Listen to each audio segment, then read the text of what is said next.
Hello friends, welcome to citrus sinensis. இன்றைக்கி உங்களுக்கு ஒரு சிம்பிளான only it takes a few minutes ஒரு ரொம்ப சிம்பிளான ஒரு அவல் ரெசிபி, ஸ்வீட் அவல் எப்படி பண்ணணும்னு செஞ்சு காட்டுறேன். இதை நீங்கள் பிரேக்ஃபாஸ்ட்டுக்கு யூஸ் பண்ணலாம், ஈவினிங் ஸ்நாக்ஸாகவும் யூஸ் பண்ணலாம். ஸோ ஒரு குயிக்காக ஒரு 10 மினிட்ஸில் ரெடி ஆகிடும். நான் உங்களுக்கு பண்ணி காட்டுறேன்.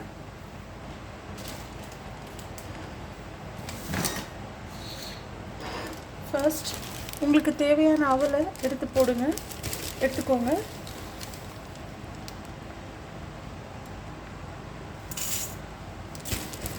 நான் ஒரு 3 to 4 ஹேண்ட்ஃபுல்ஸ் ஆஃப் அவல் எடுக்க போகிறேன். என்னோடய ஃபேமிலிக்கு 2 3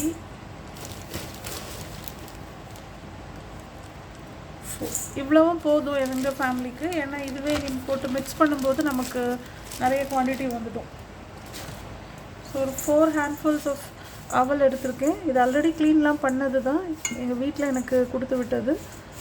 ஸோ ஆல்ரெடி அவங்க க்ளீன் எல்லாம் பண்ணிட்டாங்க. ஸோ எனக்கு அந்த டென்ஷன்ஸ் எதுவும் இல்லை, டைரெக்டாக போட்டு மிக்ஸ் பண்ணுறது தான். இப்போது இதில் சில பேர் தண்ணி விட்டு மிக்ஸ் பண்ணுவாங்க. எனக்கு தண்ணி விடைக்கும் பால் விட்டு மிக்ஸ் பண்ணால் அது ஒரு எக்ஸ்ட்ரா டேஸ்ட் கொடுக்கும். இப்போ நான் பால் ஊற்றுறேன். ரொம்ப கம்மியாக தான் ஊற்றணும், நிறைய இல்லை.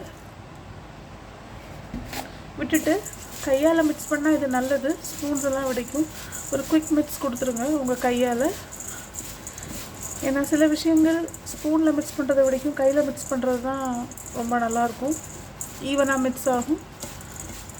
ஸோ இன்னும் கொஞ்சம் பால் ஊற்றலாம். இந்த அவல் லைட்டாக ஒரு சோக்காகிறது வரைக்கும் நம்ம ஊற்றணும். ஏன்னா இது ரொம்ப ட்ரையாக இருக்குது. இன்னும் கொஞ்சமாக ஊற்றிக்கிறேன்.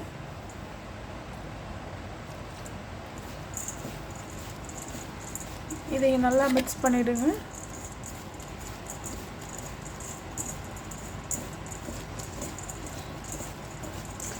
இப்போது ஓரளவு வெட்டாக தான் இருக்குது. இன்னும் நம்ம மிக்ஸ் பண்ணி ஃபியூ மினிட்ஸ்க்குள்ளே இருக்கிற எல்லா மாய்ஸ்சரையும் அந்த அவல் அப்சர்வ் பண்ணிடும். இன்னும் ஃபியூ மினிட்ஸில் நம்ம செஞ்சு முடிக்கிறதுக்குள்ளே அதை அப்சர்வ் பண்ணிடும். அதான் அதோட கேரக்டர். ஸோ சோக்கெல்லாம் நம்ம பண்ணிகிட்ருக்க வேண்டாம். ஆல்ரெடி இப்போவுமே எனக்கு சாஃப்ட்னஸ் தெரியுது. இன்னும் கொஞ்சம் நேரத்தில் நம்ம மற்ற இன்க்ரீடியன்ஸை சேர்க்குறதுக்குள்ளே அது எல்லாம் ரெடி ஆகிடும். இப்போது இதுக்கு நான் வெல்லத்தை துருவி கிரேட் பண்ணி வச்சுருக்கேன். தட் மீன்ஸ் ஒரு சின்ன நைஃப் வச்சு இது மாதிரி சீவி செதுக்கின்னு சொல்லுவாங்க, செதுக்கி வச்சுருக்கேன் வெல்லத்தை. ஒரு ஒரு ரவுண்ட் பால் தான் எடுத்து செதுக்கி இந்த மாதிரி வச்சுருக்கேன். ஸோ இதில் உங்களுக்கு எவ்வளோ ஸ்வீட்னஸ் ப்ரிஃபர்ட் ஸ்வீட்னஸை நீங்கள் ஆட் பண்ணுங்கள். சில பேர் கொஞ்சம் ஸ்வீட்னஸ் கம்மியாக சாப்பிடுவீங்க, சில பேருக்கு நிறைய ஸ்வீட் போட்டால் பிடிக்கும். ஸோ அது totally purely depend on your taste level and your choice தான் அது. ஸோ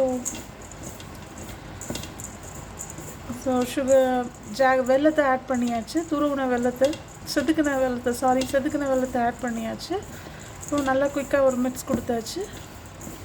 இப்போது அவளோட ஸ்பெஷாலிட்டியே நம்ம அதில் இருக்க டேஸ்ட்டை என்ஹான்ஸ் பண்ணி கொடுக்குறதே தேங்காய் தான்.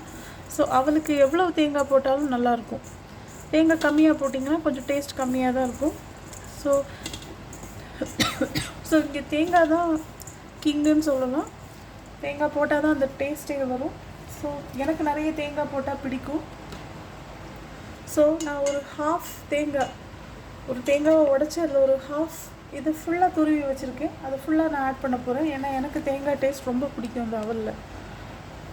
மோரோவர் தேங்காயில் இருக்கிறது ஹெல்தி ஃபேட்ஸ் தான். ஸோ என்ன தான் நிறைய பேர் தேங்காய் சாப்பிட்டா கொழுப்புன்னு சொன்னாலும் நான் அதை பெரிய ஒரு இஷ்யூவாக எடுத்துக்க மாட்டேன். மேபி இருக்கலாம், எனக்கு தெரியல. பட் எனக்கு தேங்காய் ரொம்ப பிடிக்கும். என்னை பொறுத்தவரையில் தேங்காய் ஒரு ஹெல்தி ஆப்ஷன்னு நான் ஃபீல் பண்ணுவேன். ஸோ தேங்காய் நிறைய நான் எடுப்பேன். நீங்கள் உங்களுக்கு விருப்பப்பட்டதுக்கு தகுந்தவாறு தேங்காய் ஆட் பண்ணிக்கோங்க. அதுவும் உங்கள் சாய்ஸ் தான். தேங்காய் போடலன்னா அந்த டேஸ்ட் வராது. அட்லீஸ்ட் ஒரு நியாயமாவது தேங்காய் போடுங்க. இன்கேஸ் நீங்கள் தேங்காய் ரொம்ப சாப்பிட மாட்டிங்கன்னா ஒரு மீடியாக்கராவது ஆட் பண்ணுங்கள். அதுதான் டேஸ்ட்டே கொடுக்கும் அந்த அவளுக்கு. ஸோ தேங்காயும் போட்டாச்சு.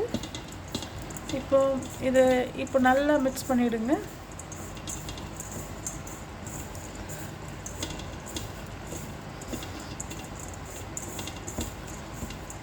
இப்போது லைட்டாக டேஸ்ட் பண்ணி பார்த்துக்கோங்க.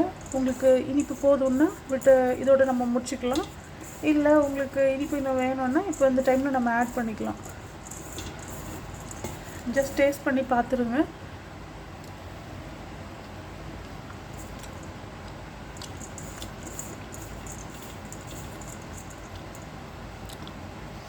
இன்னும் கொஞ்சமாக நான் பால் விட்டுக்கிறேன். அவ்வளோதான்.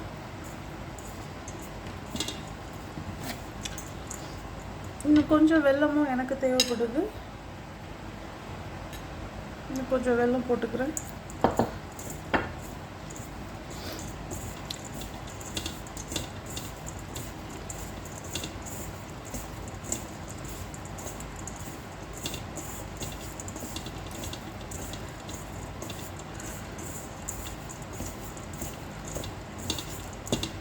அவ்வளவுதான், நம்ம அவல் ரெடி.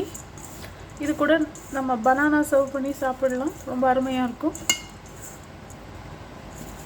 வெறுமனையாக கூட சாப்பிடலாம். சில பேருக்கு பனானா பிடிக்காது இது கூட சாப்பிட்றதுக்கு. அதுவும் உங்கள் இஷ்டம்தான். உங்களுக்கு தேவைன்னா வச்சு சாப்பிடலாம், இல்லைன்னா விட்டுடுங்க, நோ ப்ராப்ளம். எப்படி வேணால் சாப்பிடலாம்.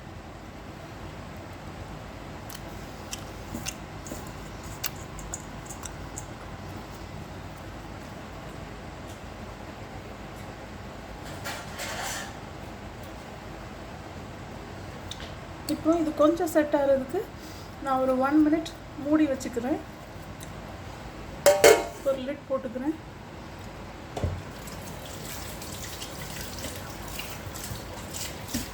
மீன்வைல் நான் பனானாவை இப்போ கட் பண்ணுறேன்.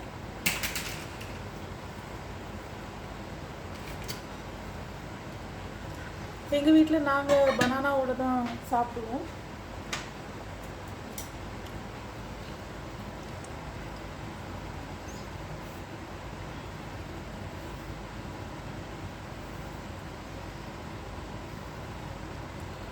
இந்த பனானாவை நாங்கள் ரவுண்டாக கட் பண்ணிக்குவோம்.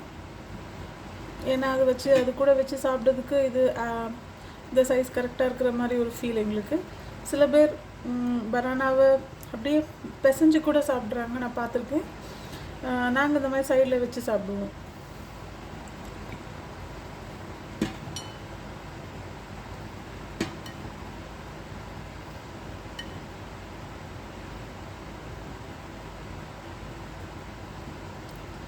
இது பார்த்திங்கன்னா ஒரு குயிக் ரெசிபி.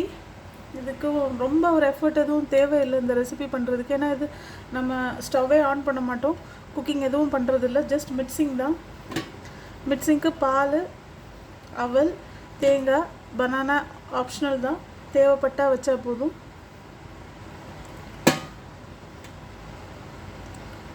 அவ்வளோதான், பனானா கட் பண்ணியாச்சு. இப்போ நான் அவள் எடுத்து இதில் நடுவில் வச்சிடுறேன். சாப்பிட இப்போ அவள் ரெடி ஆகிடுச்சு. இப்போ சாப்பிட்டுடலாம். அவ்வளோதான்.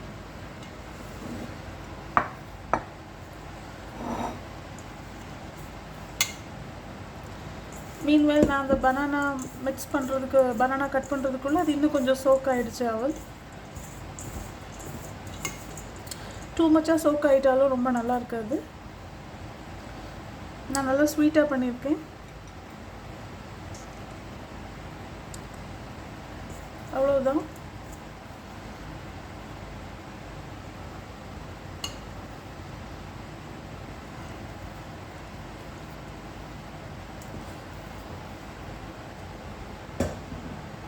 அவ்வளவுதான், நம்ம அவல் ரெசிபி இப்போ ரெடி. இப்போ சாப்பிட வேண்டியதுதான். It had taken almost 9 minutes. நீங்கள் ஆல்ரெடி இந்த வெள்ளத்தை செதுக்கிறதுக்கு, தேங்காய் எல்லாம் செதுக்கி வைக்கிறதுக்கு ஒரு 10 minutes ஆகும். ஸோ டோட்டலி அப்புறம் மிக்ஸ் பண்ணுறதுக்கு ஒரு 10 minutes ஆகுது. ஸோ டோட்டலி ஒரு 20 minutes தான். இது ஒரு ஈவினிங் ஸ்நாக்காக கூட சாப்பிட்லாம், அல்லது பிரேக்ஃபாஸ்ட்டாக கூட சாப்பிட்லாம். எங்கள் வீட்டில் நாங்கள் சின்ன வயசுலேருந்தே பிரேக்ஃபாஸ்ட்டாக தான் இதை சாப்பிட்ருப்போம். நிறைய பேர் வீட்டில் பட் இதை ஸ்நாக்ஸாக சாப்பிட்றாங்க, ஈவினிங் ஸ்நாக்ஸாக. As you wish. ஒரு ஈவினிங் இது ஒரு குயிக்காக செய்கிற ஒரு டெலிகசி தான் இது. ரொம்ப பெரிய கஷ்டமெல்லாம் இல்லை. இதுவும் எகெயின் யார் வேணால் செய்யலாம். இதுக்கு எந்த ட்ரைனிங்கோ எந்த ரெசிபி பார்க்கணுன்னு பெருசாக எதுவும் கிடையாது. ஜஸ்ட் கையால் மிக்ஸ் பண்ண வேண்டியது தான். ஓகே ஃப்ரெண்ட்ஸ், இது மாதிரி இன்னும் நிறைய சிம்பிள் ரெசிபீஸோடு உங்களை நான் மீட் பண்ணுறேன். பாய் பாய், டேக் கேர்.